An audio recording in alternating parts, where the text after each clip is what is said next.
pozicionuar që prej rreth orës 16 mos gaboj Klajdi kur të kam ndjekur ke qenë me kolegun Edvin Parruca përpara kryeministrisë ndodhesh aty.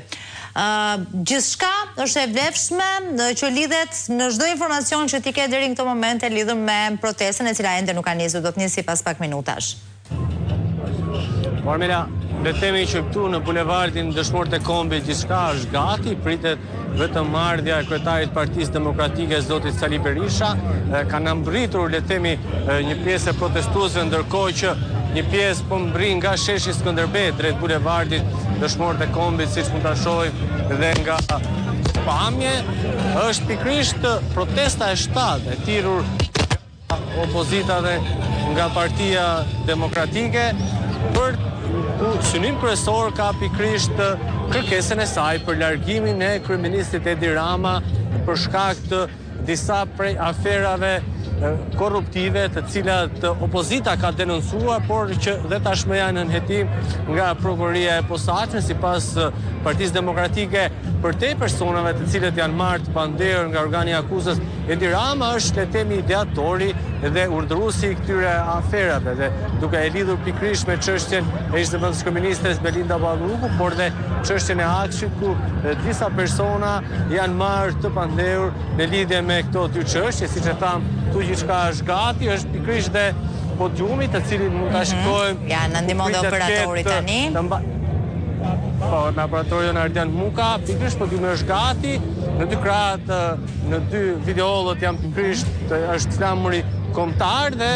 në qendër është baneri i protestës, e cila le të themi është një baner dhe një slogan që është përdorur në të gjithë protestat tashmë të thirrur nga opozita, në ato protesta në të cilat ka pasur një podium, pasi duhet të theksojmë Armelia që në këtë protestë 7 kombëtare të thirrur nga opozita tashmë është rikthyer dhe podiumi. Kemi pasur rreth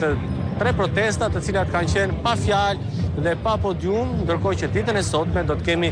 fjalë nga përfaqësuesit e Partisë Demokratike dhe sigurisht nga zoti Berisha, por dhe nga qytetarë të ndryshëm, të cilët do t'i drejtohen atyre që do të jenë pjesë e kësaj proteste dhe janë përgjigjur dhe do t'i përgjigjen thirrjes së opozitës për të marrë pjesë në këtë protestë 7 kombëtare, e cila pritet fillojë nga momenti në moment, siç e kemi thënë dhe në lidhjet e mëparshme, ende nuk ka një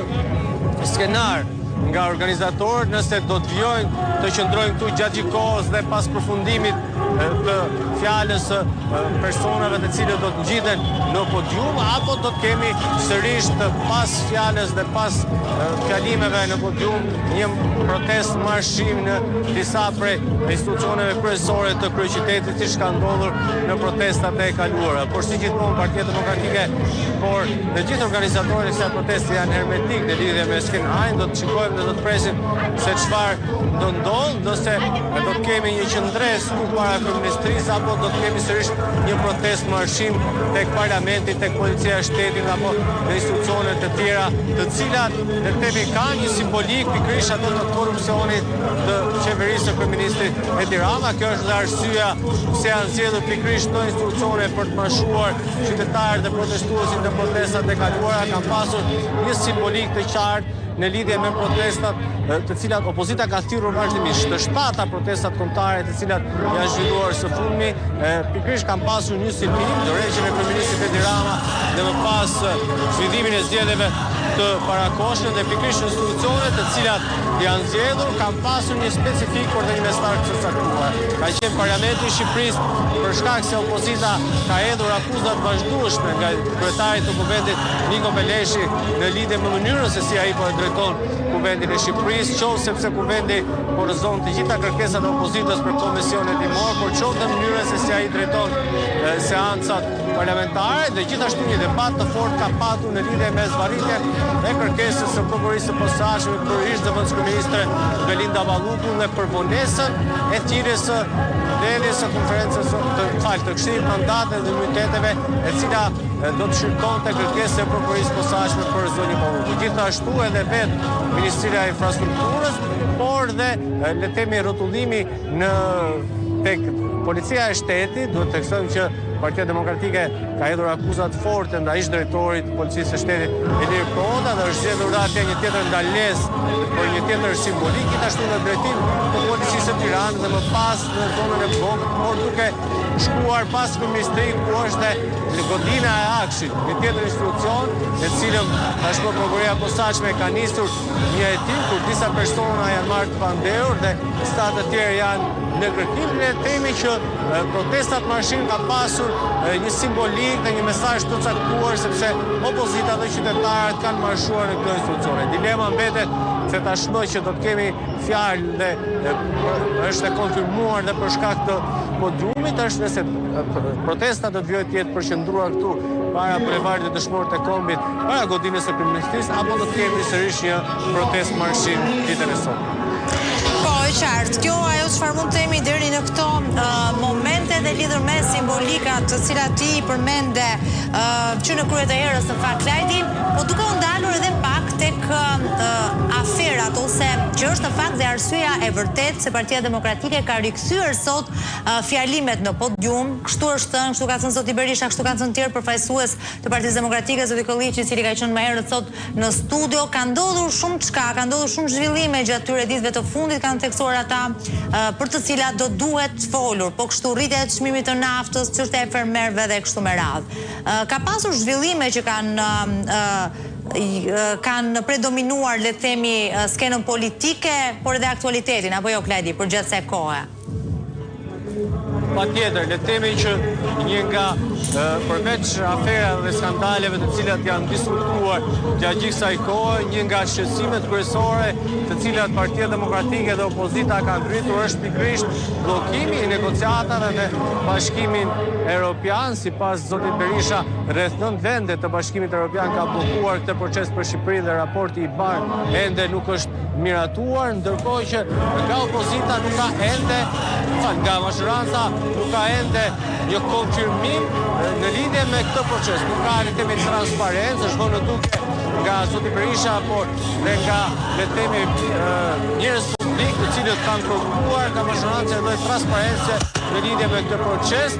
Zoti Berisha në daljet e tij publike pretendon se rreth 9 vendet Bashkimit Evropian kanë bllokuar këtë proces për shkak të vendimit të majorancës socialiste për të refuzuar kërkesën e prokurorisë së posaçme për ish-zëvendësministren Belinda Balluku, duke mos lejuar organet e akuzës për kërkuar në gjykatë një tjetër mas të tashmë siguri për të. Kjo është konfirmuar dhe nga ministri i jashtëm Ferit Hoxha në konferencë për media. Ai është shprehur se disa vende të caktuara nëpërmjet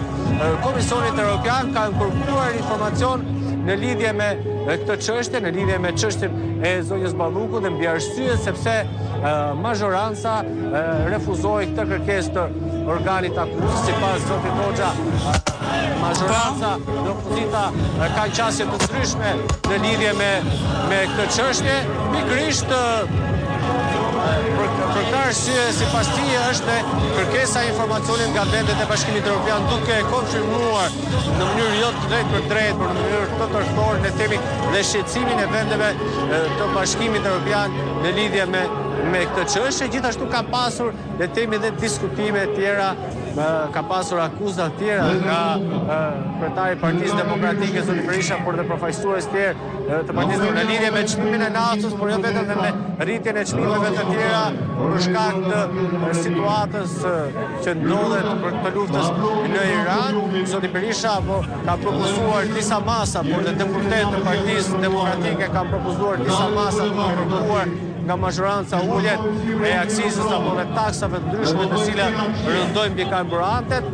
të cilat sipas përfaqësuesve të Partisë Demokratike, le të themi, taksat e larta për litër në karburantet në vendin tonë janë shkak dhe për çmimin i cili vijon të jetë më i lartë në rajon, por ndoshta edhe më i lartë tek një pjesë në krahasim me një pjesë të vendeve të Bashkimit Evropian. E qartë. Klajdi, ne mbetemi në kontakt, jo thjesht mbetemi në kontakt, por shndrojmë në fakt me pamjet live prej aty, sepse pas pak pritet që të dalë nga selia e Partisë Demokratike zoti Berisha dhe deputetët e tjerë dhe pritet të nisë nga momenti në moment edhe protesta zyrtarisht. Ndërkohë, do doja sa po ta kisha gati që të lidhesha me njerë dhe me kolegun Fation Gjinaj, që të bëjmë dhe një raportim shumë të shpejt me të, deri në nisjen e protestës, do t'jemi pastaj me pamjet live, edhe nga, ja ku janë dhe pamjet nga obori i serisë Partisë Demokratike, ku ka qytetarë të cilët kanë bërritur tashmë prej minutash apo edhe prej më shumë se sa 1 orë apo 2 orësh aty dhe pritet, ka pasur grumbullime të cilat kanë vijuar, një pjesë kanë shkuar në bulevardin Dëshmorët e Kombit përpara kryeministrisë, një pjesë tjetër pastaj